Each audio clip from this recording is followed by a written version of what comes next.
Hello, class 9 students. Welcome to another session of social science. Okay, class 9 social science. And today we will be discussing your chapter 15, that is citizens' rights in a democracy. Okay, so the main focus we are going to discuss about our fundamental rights. Okay, now this fundamental rights we have discussed a little bit in the lower classes. So in this session, in class 9, we are going to discuss it in detail, okay? So if you are ready, let's start with it, okay? So the first thing is you need to know about what is right, okay? What do we mean by right? Now, when we talk about rights, we all know that every one of us, we have our rights, okay? You have rights, me also, I have my own rights. But the thing is, in order to exercise those rights, the main thing you need to know is our rights should be reasonable, okay? Rights should be reasonable. That means we can exercise our rights as long as we are not hurting the other person's feeling. So that is called as reasonable rights, okay? Now in your textbook, they have mentioned some example, okay? They have given some example. One example is they have written that in your house, okay? In your house or in your courtyard, if you have a ball and if you want to play with your ball in your courtyard, it's your house, it's your ball, so you can play it outside. But the point is, you have the right to play football in your courtyard, but you don't have the right to break your neighbor's window. I hope you got it, okay? Then another example will be, all of us, we love listening to music, isn't it? Every one of us, we love listening to music, and I'm sure all of you, you have a good music system at home also. So what can happen is, you can listen to the music, okay? You can listen to your music, it's your music system, it's your house. So what you can do is, you can play it in full volume also. But if you come to reasonable, what happen is, you can play your music in full volume, but your neighbors, okay, your neighbors also, they have their rights, and their rights will be, they have the rights not to be disturbed by your music, okay? So all these are called as reasonable rights, and these are very important, okay? Reasonable rights is very important because we are all living in a society. We are not Tarzan, isn't it? You are not Tarzan. You are not living in a jungle. If you are Tarzan and living in a jungle, then you can scream and shout and jump from one tree to another tree. But here we are living in a society. So when we say rights, it should be reasonable rights. Okay? So reasonable rights means where you can exercise your rights as long as you are not hurting the other person's feeling, okay? So that is called as reasonable rights. Now coming to rights, okay? Again, talking about rights, why do we need rights, okay? Why do citizens or people need rights? Now when we talk about this, okay? Now you can go back to class 9. In class 9, that is in your chapter 3 or chapter 2, okay, we have discussed about the French Revolution, right? And in the French Revolution, after the French Revolution ended, what happened was the people, they decided to come up with one act which is called as the Declaration of the Rights of Man, okay? Where the French people, they believe that all men are equal, whether they're rich or poor, young or old, men or women, okay, beautiful or ugly or whatever it is, everyone is equal. So this idea came up during the French Revolution, okay? That is the Declaration of the Rights of Man. Then when we look at the Americans, okay, regarding the Americans also, after they got their independence from the British, what they did was they came up with a law which is called as the Bill of Rights, okay? Where they also suggested that everyone is equal. Then if you look at the UN, that is the United Nations, okay?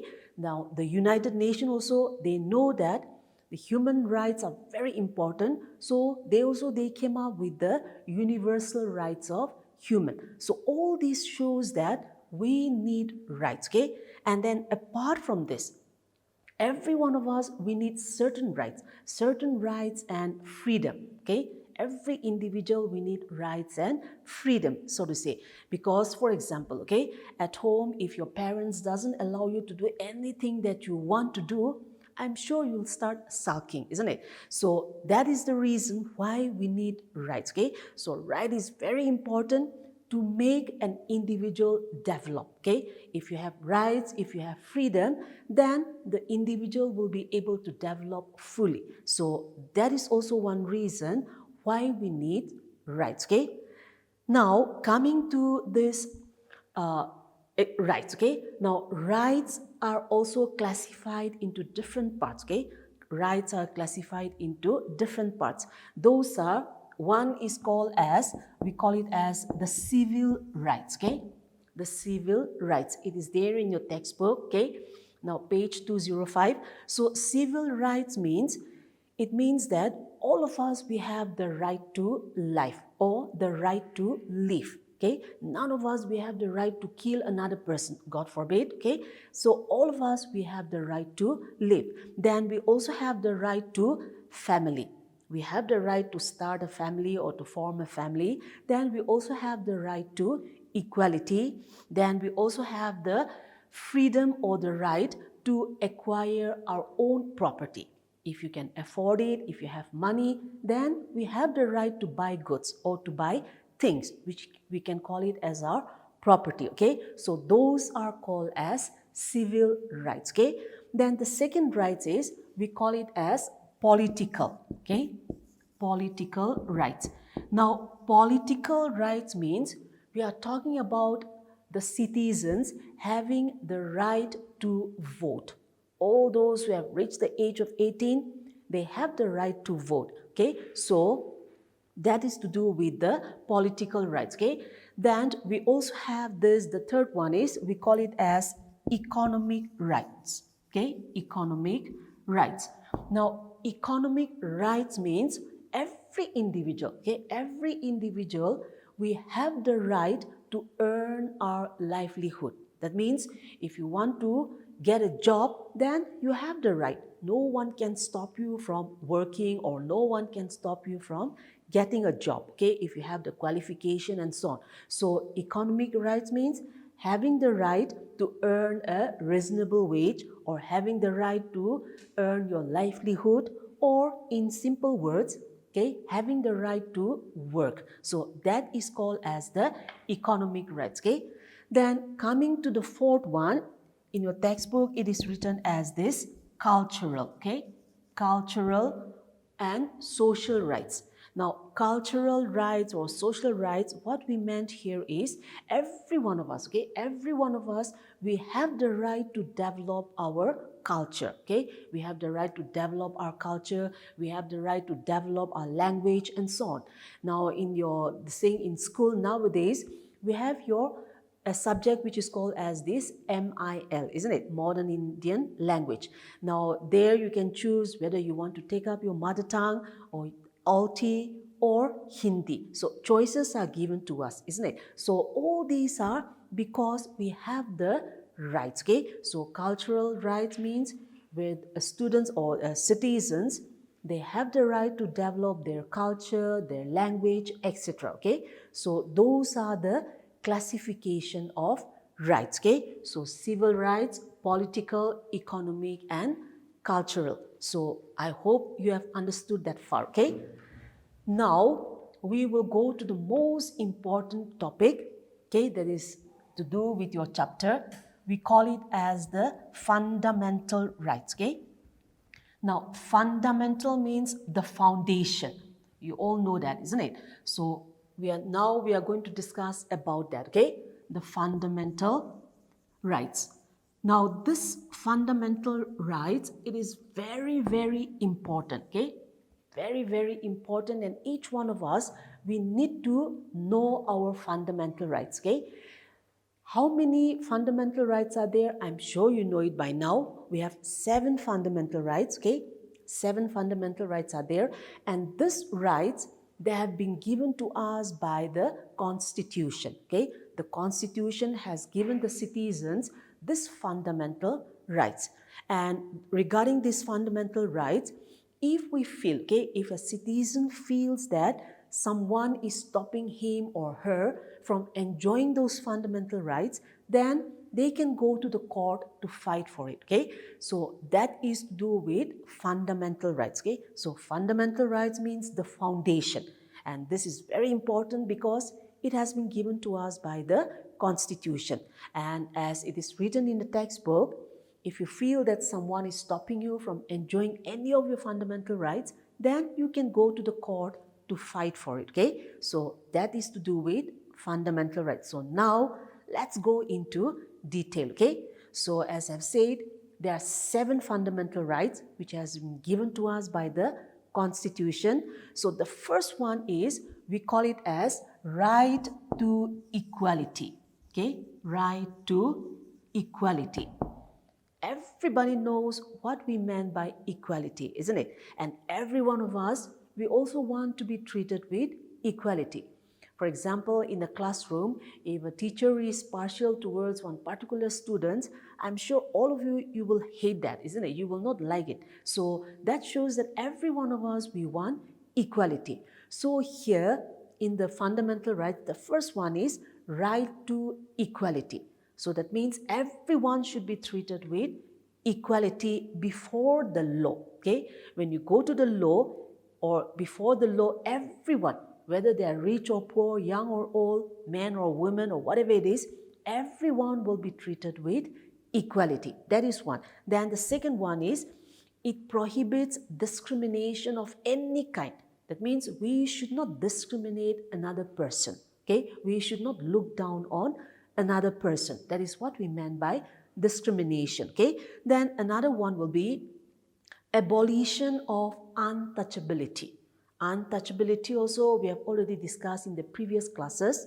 I hope you still remember. Okay, now untouchability means during those ancient period in the Indian society, it was divided into caste system, and the lowest castes were called as the untouchables, isn't it? And these untouchables, they were treated very badly by the upper classes.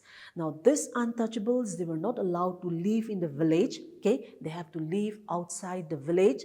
Then they cannot even take water from the village well, nor send their children to the village school and so on. So these people, they were treated very badly, and that is why here in this right to equality, it states that abolition of untouchability. That means no one should practice this system. Okay, there should not be any untouchability system. It has been abolished before the law. So that is also one rights of untouchability. Okay, then another one is, in your textbook it is written as abolition of title.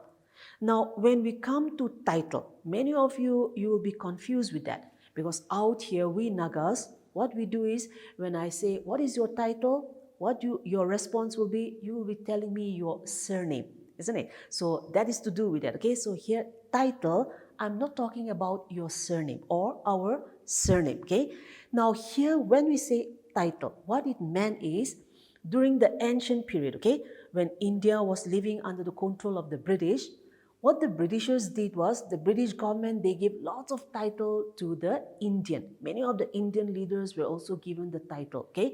And this title means we are talking about Sir, okay? Or Lord, Lady, Duke, Duchess, okay? Prince, Princess, those are called as title, okay? So during those days, many of the Indians were also given this title, especially Sir, by the Britishers, okay? So here when I say abolition of title, we are talking about those, okay? Abolition of using a title, that is Sir.